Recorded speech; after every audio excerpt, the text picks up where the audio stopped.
looking forward to seeing you on the 25th of November for the Novara String Quartet, playing Schubert and Arensky. But now, let's take a look behind the scenes at the last event featuring Rakhi Singh and Tommy Carroll.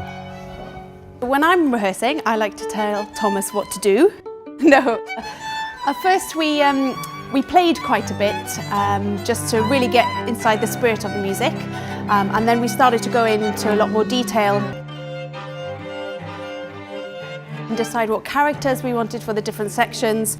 So we end up doing some really slow work and then some work which is kind of as it would be in performance, so with lots of energy.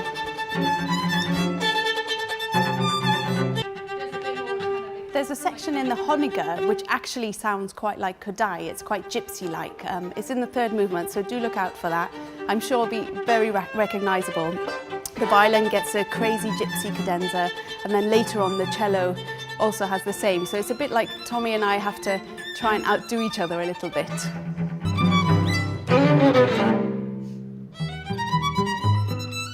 The Honegger isn't done very often, but it's written in Paris. And as you might imagine from that city, has a lot of French charm and wit, as well as very melancholy sections in the music. It's a really fantastic piece. The Kodály is maybe one of the most beloved duos in the repertoire. It's a really fantastic, large-scale work.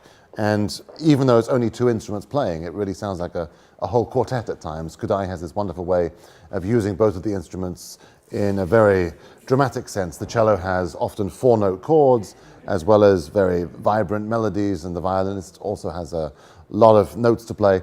So he manages to create an incredible atmosphere with just two instruments, but at times it sounds like there are many more instruments playing.